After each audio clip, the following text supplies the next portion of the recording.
Hi there. We're going to discuss the importance of principle in the conduct of complex procurement. This video addresses the request for proposal process through to contractor selection. A companion video will pick up the period post-contract award. Though the application of sound principle in procurement is universally applicable, the focus here will be on the less than completely understood public sector defense procurement environment. Defense procurement lends itself to the study of complex procurement due to the inherent nature of innovating beyond the state of the art. This equates to level 3 complexity projects per AOAI's dynamic baseline model video series already online. Owing to an accident of geography, I'll be focusing on Canada's defense procurement environment as the context for discussion. However, the theme of principle is universally interchangeable. Complex procurements are generally outside the norms of any institution's capability. The task is an arduous one, not only by nature of the challenge in the procurement itself, but by the necessity to adjust the institution beyond its comfort limits to achieve the non-traditional solution. This raises a question: do we adequately support those who make the tough decisions on our behalf? Herein we will address the distinction between principled procurement stewardship, doing the right thing, and the simpler approach of tactical maneuvering, manipulating based on what you can get away with. These discussions are intended as a starting point, a launch pad for feedback to enhance and enrich complex procurement forward. As we ponder principles, I leave you with a reminder from Sir Walter Scott.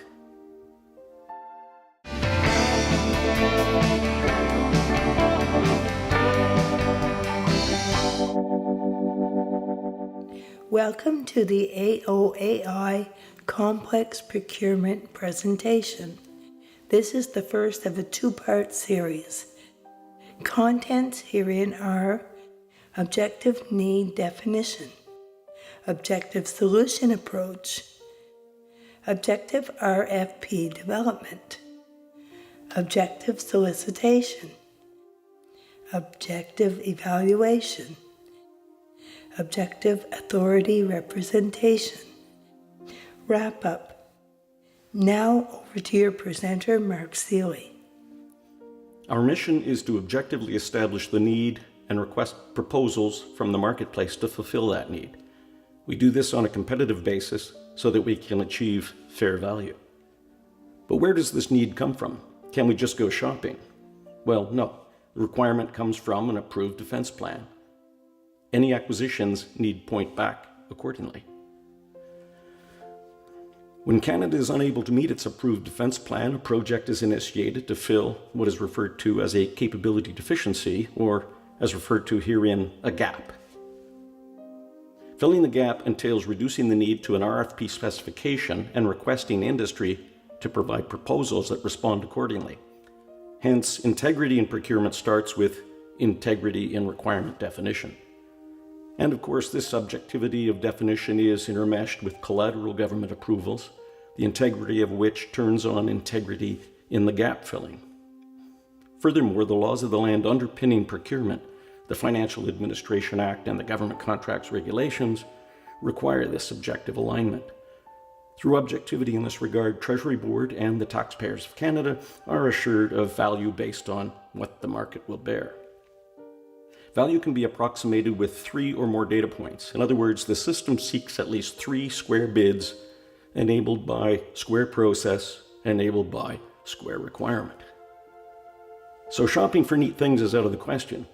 Specifying outside the approved reference would result in the tail wagging the dog, all of those stewards in government having to adapt their authorities to the machinations of the purchasing artist. What is to be avoided is the seemingly more expedient approach of rigging the bid process through a wired specification. In this regard, I refer you back to Sir Walter Scott. There are many ways for us to fill the gap. Authorities can consider alternative acquisition strategies and need weigh the pros and cons re functionality, cost, and procurement performance in choosing amongst them. For each gap-filling alternative, a complexity assessment, as discussed in the earlier videos of the dynamic baseline model, provides the basis for assessing the performance prognosis. This provides a forecast of the precision or lack thereof in procurement estimates. Flashing back to the earlier videos, the DBM taxonomy is as follows. The first gap-filling strategy is to have industry develop something new, to initiate a developmental procurement. This is probably the most intuitive response, and yet the most challenging to deliver.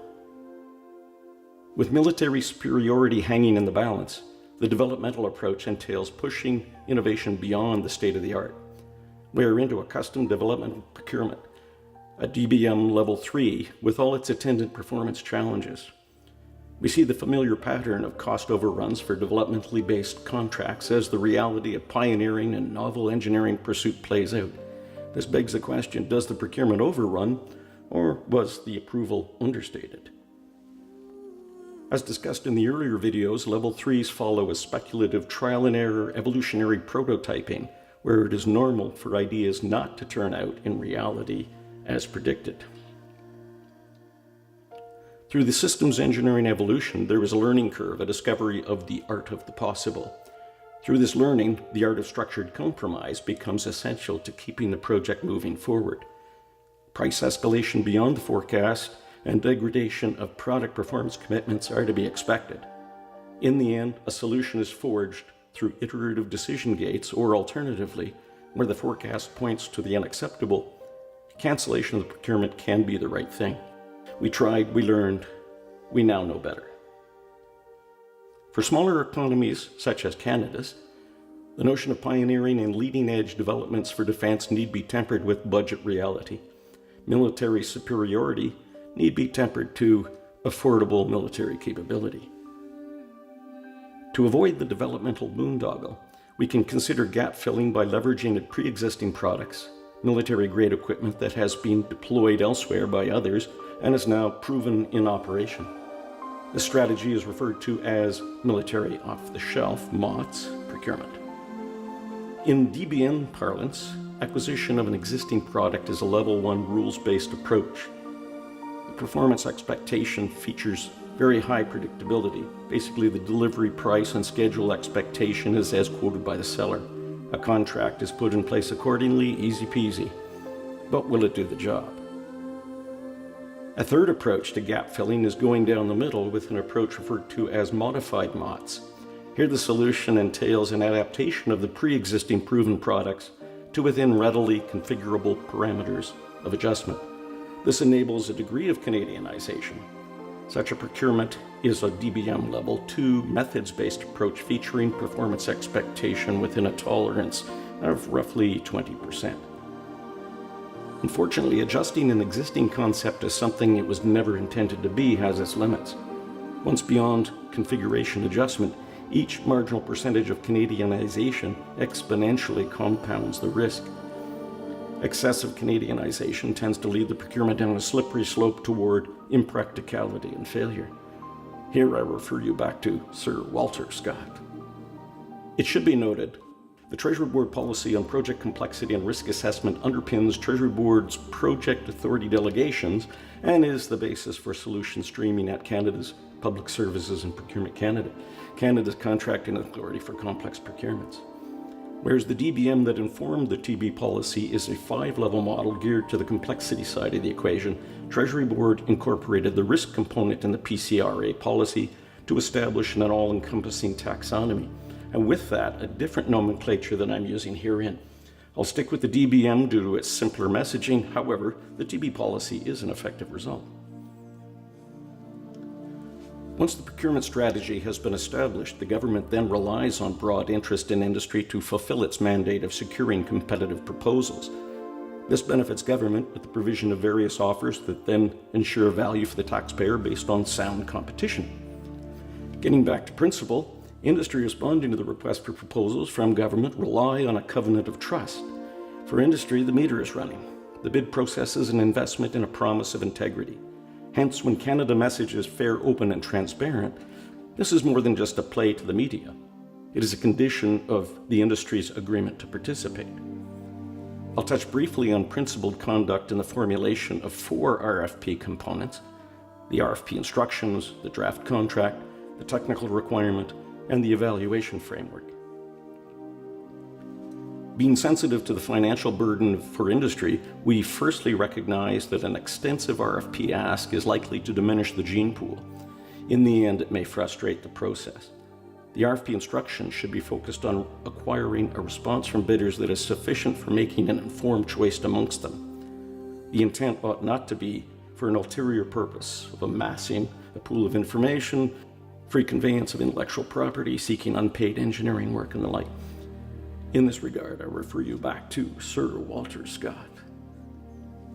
Where getting to the selection decision requires an extensive undertaking by industry, a funded definition phase can provide a more principled approach. Here there would be an early down select to two most meritorious candidates that would be funded to progress the proposals in parallel in the lead up to the final selection decision. Regarding the draft contract, the principled intent here would be to structure a reasonable business proposition, a reasonable profit potential for the bidders, coupled to reasonable matching of complexity and risk. By this we mean the contractual parameters that transfer technical obligations to industry in return for a financial obligation to the host need be crafted based on complexity and risk classifications. From a complexity perspective, we are seeking to position the liability for the status and decisions with the party that will be making those decisions. Prerogative and liability for that prerogative can't flow in opposite directions. In the higher complexity environment, this results in a greater tendency toward partnering, where both parties share in the decision obligations and the associated liabilities. From a risk perspective, we are seeking to position the liability with the party best able to control the risk mitigation factors. For both complexity and risk, the host ultimately owns the challenge, and principle would dictate a transfer of associated liability per the matching formula, as opposed to the simpler notion of packaging up all liabilities and lobbing them over the fence. A mismatch, as with, for example, shoving a level 3 procurement into a level 1 contract, will invariably lead to unsustainability and eventual failure. In this regard, I refer you back to Sir Walter Scott. While on the subject of liabilities, a word about lawyers. They're great. That said, their calling is one of protection, to maximally protect their client. They aren't paid to deliver the outcome, and, as they would suggest, it is ultimately the contracting authority that need make decisions on success-enabling complexity and risk retention to let this matching principle operate. Back to our requirement, we have addressed the importance of objective abstraction of the requirement for internal machinery of government purposes. An RFP requirement that is objectively traceable to need better assures confidence of bidders on fairness, openness, and transparency for the ensuing procurement. This then better enables a pool of respondents. It is important that we distinguish between principled conception for bona fide competition versus the shallower ploy of unprincipled deception by wiring a specification to subvert the system while operating under the veil of competition. The specified RFP requirement becomes more acutely important when considering MOTS-related applications. If the precision of the RFP requirement is such that a thumbprint of a particular supplier's product can be lifted from the specification, I refer you back to Sir Walter Scott. With regard to the evaluation framework, we are looking for consistency with institutional norms to avoid perception that the formula is pointing to a bidder at the expense of the need. We can compare the RFP evaluation formulation with typical weighting used by the institution to gauge the institutional normalcy. If the evaluation framework is out of the ordinary, coincidentally pointing to a certain direction, I refer you back to Sir Walter Scott. Our principle of objectivity now extends to engagement of industry. An objective requirement is to be considered by an objective marketplace to ensure an objective procurement. As an extension of this principle, the RFP sponsor holds a moral and, as we're about to see, legal obligation to companies responding to the solicitation to avoid rigged scenarios. In fact, the Government of Canada's integrity regime demonstrates the Government of Canada's commitment to principled procurement. Fair, open, and transparent is not just a communication plan for the media, it underpins principled procurement. We should be aware that on the subject of principled procurement, the government surveils the industry via the Competition Bureau to make sure procurement avoids bid rigging. In fact, if you suspect bid rigging, There is a hotline. Operators are standing by. If you're involved in bid rigging, you can turn yourself in. Now that's efficiency in action. In this regard, I refer you back to Sir Walter Scott. All this to say, procurement, integrity, and avoidance of false competition is obviously taken very seriously. Let's have a look at some of the guiding principles used in procurements and of heightened interest in the evolutionary art of complex procurement, where contracting authority judgment need lead the contract and not the other way around. The oft-used terms are prudence, probity, fairness, equity, value, transparency, integrity. Prudence, do the right thing, good judgment, common sense. Probity, act with principle, being honest, forthright, decent, avoiding tactical maneuvering at the expense of principle. Fairness, just treatment, impartiality, without favoritism. Equity, treating with fairness. This, incidentally, is not an obligation to level the playing field to ensure an equal opportunity for a win. Provided the requirement is an objective abstraction of the need, equity reduces to impartiality, ensuring a level playing field. Value, cost-effectiveness through bona fide competition, what the market will bear. Value can also be considered in terms of goodness of fit, with the objective, socioeconomic value, etc. Transparency, being earnest and forthright, saying what you mean and meaning what you say. Integrity, the result of having appropriately applied the foregoing. And now a thought on the Fairness Monitor. We understand the Fairness Monitor is to protect the interests of clients and Canadian taxpayers by identifying and resolving fairness issues as they arise. This is to make the process fair and avoids after-the-fact resolutions. As Public Services and Procurement Canada offers this representation to industry, industry then relies on Canada's commitment when investing in the RFP. Distinction need be drawn between a Fairness Commissioner that will attest to fairness of the procurement and a Fairness Monitor that more narrowly looks at the procurement process post-requirement specification. The former observes specification wiring, the latter does not. We understand the fiduciary responsibility of governments to act ethically. Cheating is obviously to be avoided. We know governments' representations to industry are relied upon as they decide whether or not to invest. This goodwill is also protected in law, internationally. Imagine what would happen to the business landscape if tomorrow we threw RFP obligations out the window. We often think of the contract in terms of the final outcome of the solicitation, the contract intended at the end of the solicitation process. However, the RFP is a contract, referred to as a preliminary contract or Contract A. In order to understand this, it is important to revisit what a contract is. Two or more parties intending to conduct some agreement for lawful purpose with consideration. The RFP itself is an offer to industry to invest in return for an opportunity to win. As the elements come together, the contract is formed, requiring selection be on the basis of the RFP rules. What is the significance of the RFP being a contract? There is an underlying obligation of fairness to bidders. There is an obligation to select on the basis of what the RFP agreement stipulated. The evaluation need be unbiased.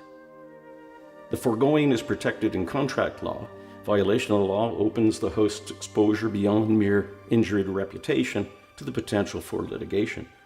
Much as industry may prefer to give Canada a wide berth in this regard, out of concern for repercussions, founded or otherwise, in the high-stakes game, companies need in turn account to shareholders for the integrity of the investment.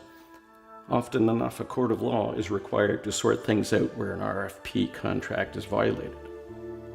For those interested in following the evolution of jurisprudence in this regard, the landmark Canadian Supreme Court cases and their significance are provided in this rather busy slide.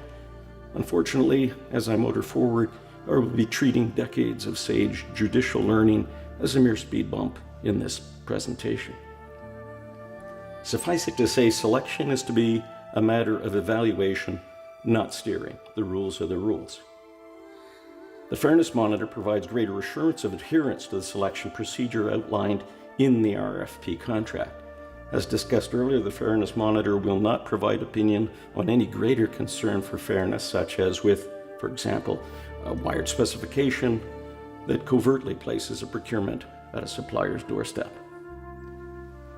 With an accurate performance expectation established, you can form your bond with the Treasury Board on behalf of the taxpayers of Canada. In this regard, we know that happy stories create a pleasing euphoria, whereas sad stories are repugnant. Within the art of pleasing the masters, where is there room for the truth? It's a two-way street. It's up to project authorities and procurement authorities to objectively represent the nature of their challenges within their respective submissions.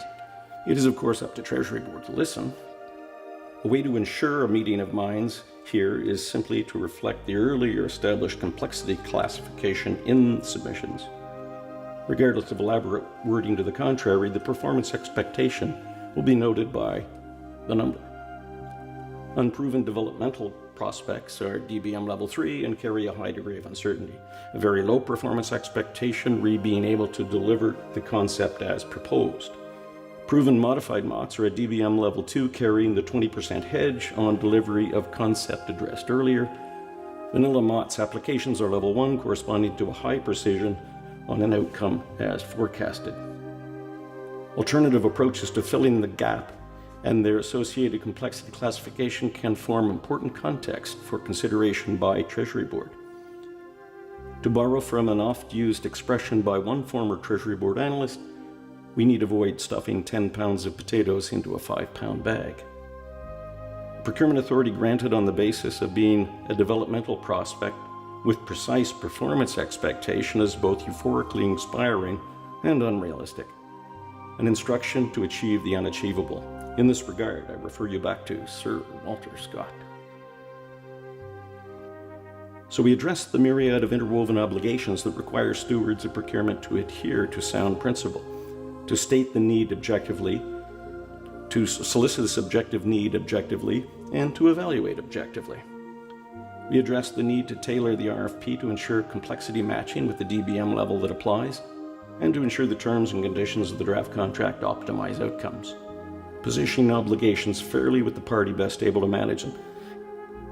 In this regard, we decided we like lawyers, but not too much. We addressed the need to reflect reasonableness in the RFP asked, focusing on information essential to selection amongst alternative suppliers and not for some ulterior purpose. We addressed the obligation of trust in solicitation, observance of fair, open, and transparent conduct as the government walks the talk, so to speak. We also touched on the legal dimension that serves to preserve and protect this principle of fairness. Conclusions are: principal procurement is important and entails an objective need definition, objective solution consideration, objective RFP development, objective solicitation, objective evaluation, and objective authority representation. Establishing a complex procurement can be like flying in the blind. With all its intricacies, your best friend is this fellow. When in doubt, use the moral compass. This leads us to a simple summation. Consider Sir Walter Scott. Follow your instinct, do the right thing. AOAI analyzes analyses for advanced analytic learning centered on the truth. This lecture series lies within Greenfield's model, Program 2, Module 4. Stay tuned for the next video, Managing the Complex Procurement Contract. If it's accurate, objective, balanced, sufficient, and meaningful, it should be interesting. Please provide any thoughts or comments. Until the next video, this is Mark Seeley. Thanks very much for watching.